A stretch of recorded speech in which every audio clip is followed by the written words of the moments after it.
y lo hago. Como é que é a tua vida hoje? Y mi vida está ocupadísima porque, bueno, estoy con la Fundación Internacional Jorge Luis Borges, que para los amigos que viajen en la Argentina está en la calle Anchorena 1660. Anchorena? Anchorena 1660. En Buenos Aires, en la capital federal, y ahí tenemos el Museo de Borges, digamos, es una casa que está justo al lado, como dije antes, de la que él vivió después que murió su padre. Y ¿De dónde se ve el jardín? De donde se ve el jardín, de las ruinas, donde él escribió Las ruinas circulares.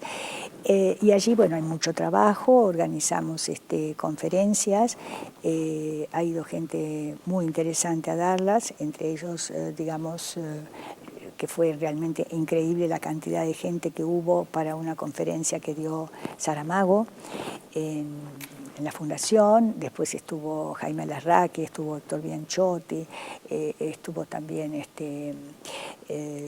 digamos, otro crítico de él, Elías Schwartz, es decir, argentinos, pero que viven y enseñan en Estados Unidos. Es decir, muchísima gente ha pasado por allí, incluyendo al que fue el primer ministro de Italia, Pertini, del primer ministro de Pertini, que era el primer ministro italiano, y que gracias a él, digamos, mi vida se convirtió en una locura porque fue antes del centenario de Borges y él vio las maquetas que tenía para hacer el centenario en Buenos Aires. Me dijo que quería llevarlo a Italia y entonces, bueno, fue todo un trabajo enorme. Y después, los fines de semana, me dedico a leer las tesis de doctorado que me envían estudiantes de distintas universidades para tener una opinión o para que yo les haga el prólogo.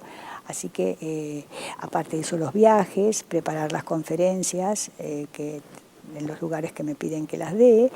Y bueno, es una vida así como llena de trabajo, que me fascina además trabajar, me encanta, ¿no? Porque es sentir que sigo con él. ¿Y el asunto siempre es Borges?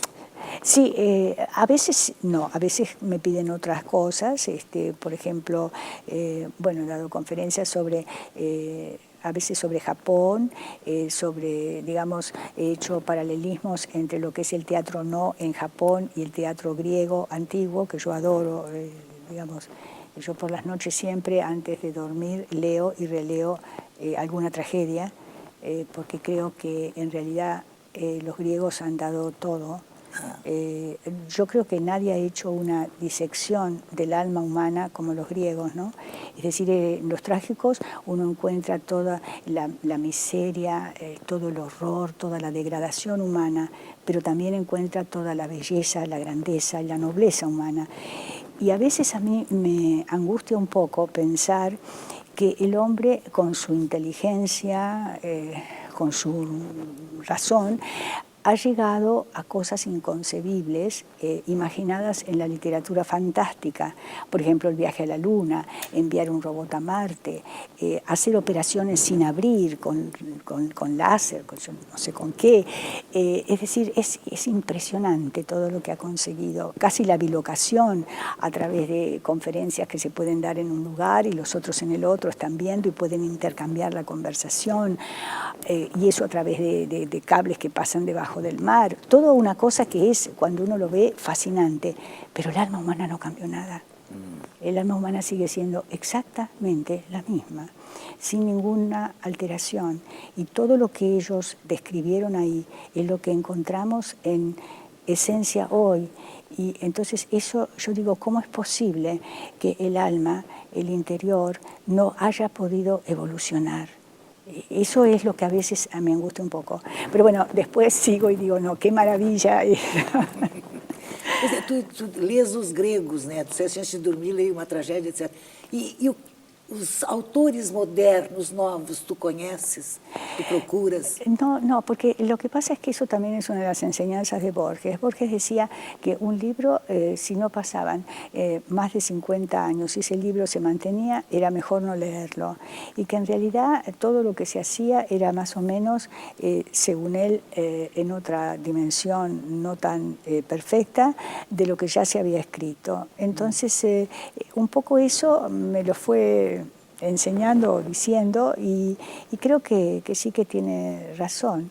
Hay un libro que estaba leyendo que justamente cuando me pidieron, porque antes estuve yo en Israel de estar acá, me habían pedido por también un congreso para hacer la publicación en una revista, qué libros estaba leyendo y por qué.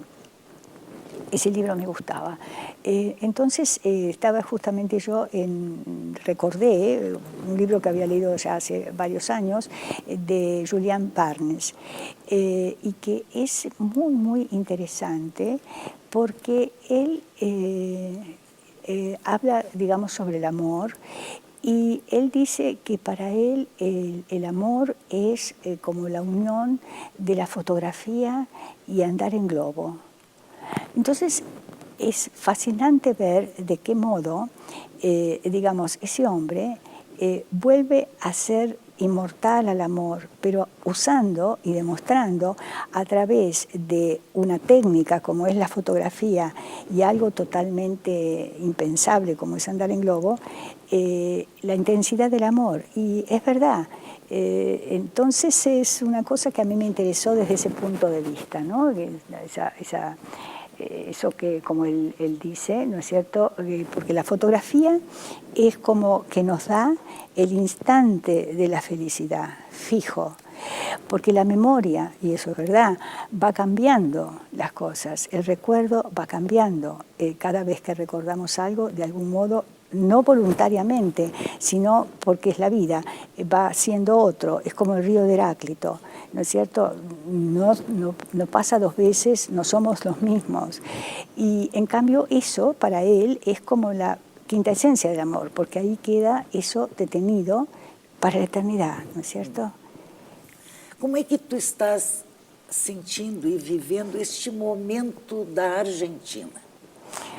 Bueno, eso es bastante complejo decirlo, estamos pasando un momento bastante complejo, muy difícil, pero el mundo también está en esa situación, sobre todo económica, muy complicada, pero bueno, hay que tener esperanzas y nosotros reflotamos siempre. E como vocês viveram o período da ditadura militar na Argentina? Bueno, en realidad nosotros viajábamos mucho en ese momento y yo tenía noticias porque, bueno, amigos míos estaban involucrados en esa historia y bueno, fue una cosa así muy complicada, muy difícil y yo creo que el error que se cometió fue que las personas que tenían el poder es la justicia y cuando uno tiene el poder y tiene la justicia, no se puede usar la técnica del enemigo porque va a fracasar. Es decir, y no tiene derecho uno a hacerlo, porque uno tiene, además de lo que es el poder de la fuerza, tiene el poder de la ley. Y uno tiene que acatar eso. Entonces, si eso hubiera sido hecho como debió ser hecho, no hubiera habido todo el horror, ¿no? que sucedió después. Que a gente ficou sabendo depois, mas claro. no momento vocês não não sabiam e não tentaram envolver o Borges naquele momento. Es que Borges era imposible de envolver. Era imposible. No, él, por ejemplo, él estaba contra todas las dictaduras, él en un principio, digamos, aceptó que eso era lo mejor y yo traté, como yo tenía por amigos míos la otra versión, entonces yo trataba de explicarle, ¿no? Dentro de lo que yo sabía o de lo que a través de mis amigos yo tenía noticias filtradas quizá, pero bueno, pero era muy difícil porque la vida, digamos, en la ciudad era una cosa normal, no pasaba absolutamente nada, pero es cierto también que eso vino porque había todo un movimiento muy violento, ¿no? de la otra parte. Borges devia ser cobrado naquele momento. Eu me lembro que houve assim uma crítica muito forte quando ele recebeu uma condecoração do Pinochet. Bueno, eso también es una cosa, digamos, un poco perversa de parte del periodismo, porque el periodismo no podía ignorar que cuando a una persona como Borges se le da un doctorado, él fue a recoger un doctorado honoris causa de la Universidad Católica de Chile. Entonces, cuando se produce eso en todos los países del mundo, es el presidente el que está también presente, condecora o va a ver al que recibe ese galardón. Entonces, por ejemplo, yo recuerdo que cuando le dieron el doctorado en Cambridge, hubo un almuerzo en los jardines de la universidad y el marido de la reina de Inglaterra bajó en helicóptero, quiero decir, en representación de su mujer, porque él además había estudiado ahí. Entonces, eso era una cosa... Es una cosa protocolar. Ahora ellos distorsionan, dan vuelta y bueno, es así siempre y yo ya lo sé, así que no importa. E essas medalhas, essas condecorações, essas homenagens estão presentes no museu? Claro, es decir, están no todas se van cambiando, ¿no es cierto? Porque no es un lugar muy grande, pero cada tanto tiempo las renovamos, las vamos cambiando. Está sempre aberta a casa? No, es de lunes a viernes de 10 a 2 de la tarde. Sí, y si no, cuando hay algo que no puede ser en ese horario, piden entonces especialmente otra posibilidad y entonces arreglamos. Tu disseste que antes de chegar aqui tu estivesse em Israel. Ou seja, tu vais sempre para conversas sobre Borges. Aqui, quem te trouxe para cá? Sí, bueno, aquí me trajo, digamos, yo vine por un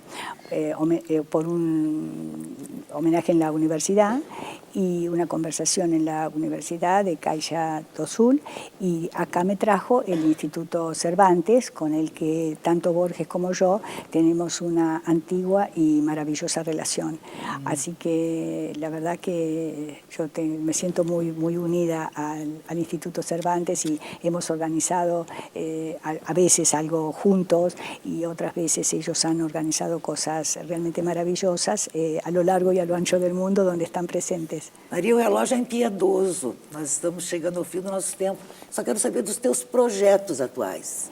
Bueno, mis proyectos ahora inmediato estoy en la organización junto con un foro ecuménico del que formo parte de un pedido del Papa Francisco, que es organizar lo que fue la idea del Papa Benedicto, el Cortile dei Gentili, el atrio de los gentiles, que viene de la iglesia de Jerusalén, y es justamente un lugar donde gente atea, agnóstica y de otras religiones van a tener el espacio para hablar sobre temas sociales, de arte, y el Papa, que es fanático de Borges, me pidió que organizara la parte de literatura en torno a la trascendencia dentro de la obra de Borges.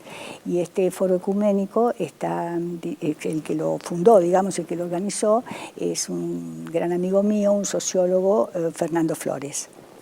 Maria, muitíssimo obrigada por estares aqui com a gente, falando un poco também sobre ti, que é uma coisa tão difícil, né, conjugar os verbos. Sí, la verdad que sí, nunca hablo sobre mí. Muchísimas gracias por todo. Y muchísimas gracias al Instituto Cervantes también por permitir todo esto. Muito obrigada a vocês também. Na próxima semana, neste mesmo horário, estaremos aqui outra vez, conjugando verbos na primeira pessoa. Boa noite, até lá.